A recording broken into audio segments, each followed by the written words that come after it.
Yo, what is up guys? I'm going to show you how to configure Kali Linux for a virtual machine. So I'm going to be using VirtualBox as it's free and it's easier to use, and you've also got VMware, which is essentially like the same thing. They both work equally well, but I'm choosing VirtualBox because it's easier and I've already done it on this and I've used this for quite some time.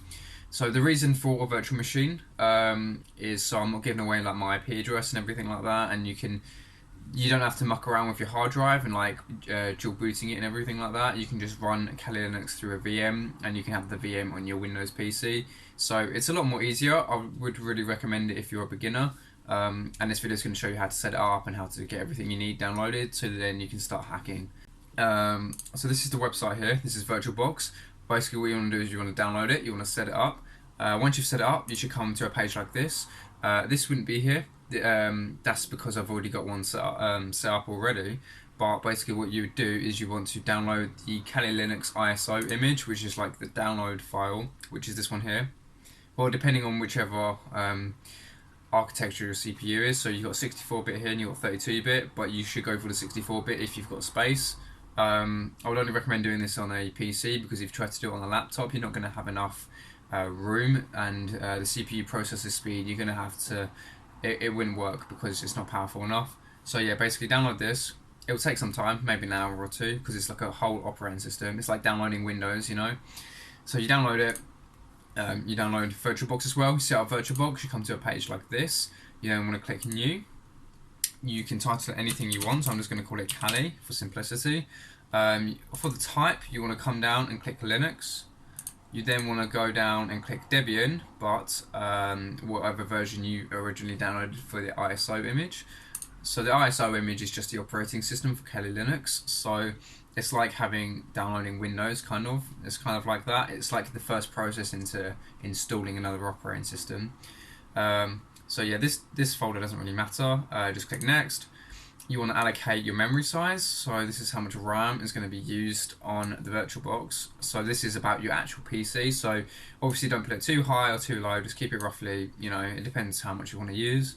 Next, you do want to create a virtual hard disk now, and you want to use the image version, because the image is the ISO. It's an ISO image for Kali Linux download, so you want to choose the image version of it, click Next. You want to have it dynamically allocated, just so if you do ever use up all the space on your Linux VirtualBox machine, you're going to want to have a bit more. You don't want to be stuck with having no storage on it. You know, once again, you can allocate it. I'll allocate like 8 gigs, it's not a lot. You then want to, no you don't, you do not want to touch this, my bad. You want to click Create. You'll then get another box. You want to go onto the settings version of that. You then want to go down to storage here. You want to go down to storage, right? You want to click on this empty one here. You can click this, I don't think it really matters, but you want to click this one here. You want to go choose a disk file. You then want to go down and click the ISO image. So this is the disk image file. This is what you would have downloaded on this page here, this one or that one. So yeah, just click it. It should come up here. Click OK. So this is the installation. There was an older version of Kali where you can run it as a live AMD.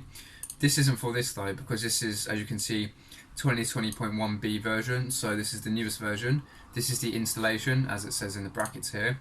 You can get the live one here. You can get the live one here as well. This is if you're gonna dual boot from a USB, which is kind of it's like an alternative for beginners. I used to dual boot from a USB. It's literally just powering off your PC, powering back on, plugging in a USB, and going into the boot options, and then booting from USB. And you can do that through these two here. But I'm showing you the installer one here because I think VirtualBox, well, I mean, it depends, you know. I might do a live USB one, but it's quite simplistic. You can just look up a video on it.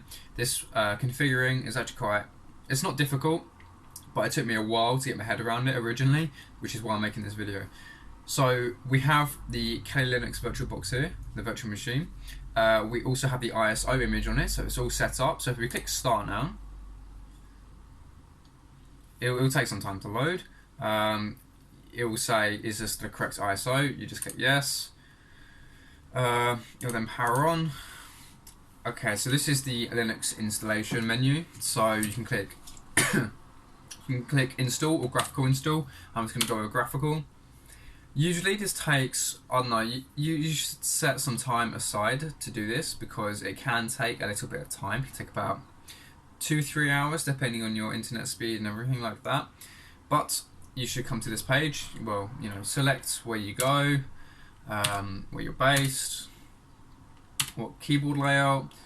I think there's around about 20 to 25 steps of this. So yeah, but this is the installation of Kali.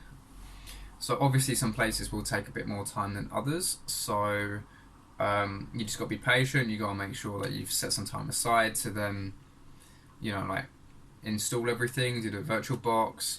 You also have, so a virtual machine is just a place that you can run another operating system without like affecting your PC at all.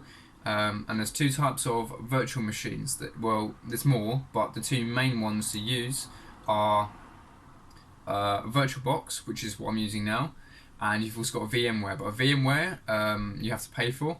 VirtualBox you don't. So feel free to download VirtualBox. I may leave a link in the description if you want to go check that out. So once that's done, you need to do a host name. You can just leave it as the default. It doesn't necessarily matter too much.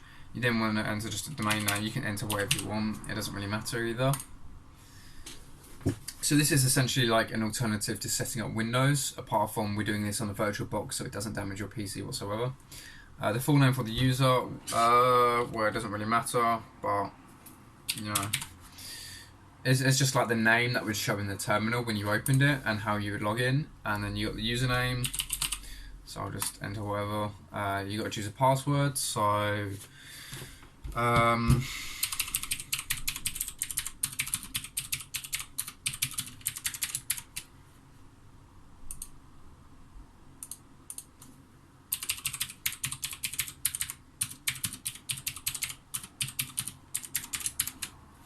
once you've made a password, just click continue. You'll be clicking continue quite a bit because you just got to keep processing through every task that you want to do. But yeah, you understand what I mean. Once Kali's set up, you'll just boot straight into it. You can use it, start pen testing, everything like that. So what you want to do is you want to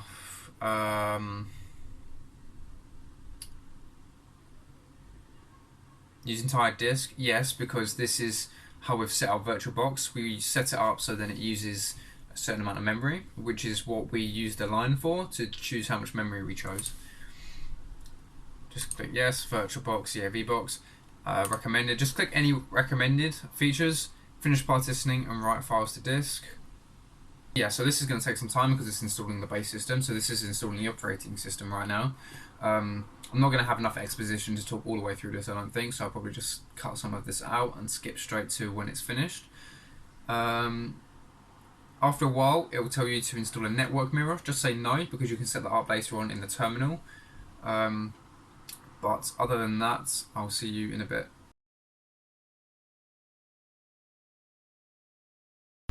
So yes, this is another page that comes up during the base installation. So you just want to click the desktop environment, which is essentially GNOME here. It's just so it's easier for beginners on how to navigate around the new operating system.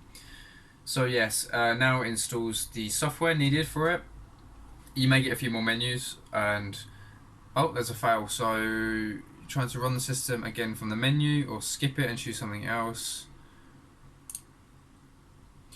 You're obviously going to come through some errors. This is every task that you would have to do. So we've done these many so far. We've then got a few more to do, but you should just continue. If you have some errors, you can always just search online for the errors, and they should give you a solution to them. Some of them would be like some of the ones I've gotten before when I was dual booting my hard drive, so then I can have Windows and Kali Linux on both. Was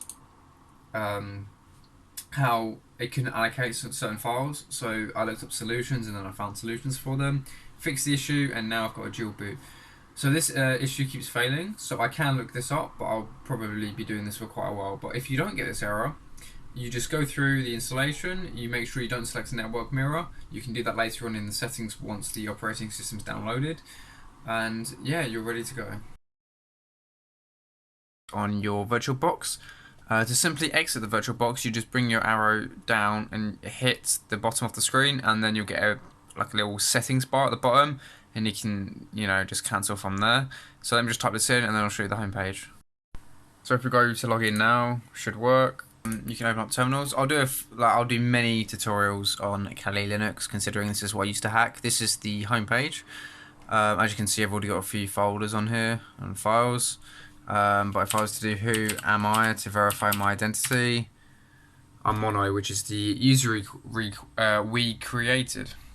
The reason for the handheld right there was because you can't record on Linux, on Kali Linux, whilst you're on the login screen, which is why I had to do it handheld, so apologies for that. Hopefully this video was quite informative and you was allowed to follow through quite easily. It's just configuring a virtual machine so then you can use Kali Linux on your Windows 10. This is for issues like not enough memory, you can't partition your hard drive for some reason, or any other features like that. Or if you don't want to necessarily partition your hard drive just yet because you're a beginner and you want to get some experience with Kali Linux to see if it's right for you. There are other operating systems for Linux. You've got like Ubuntu, Fedora, Black Hat, Parrot OS, you've got a bunch of them, but Kali Linux is the main one you would use for pen testing and ethical hacking. And I'm going to be doing a lot of videos on these in the future, so stay tuned for that. Do your thing, like, comment and subscribe. Let me know what videos you want to see next, types of hacking, if you want to see website hacking, if you wanted to see like machine hacking, like scripting, exploits, anything like that, feel free to drop me a message in my DMs or whenever, and I'll see you in the next one.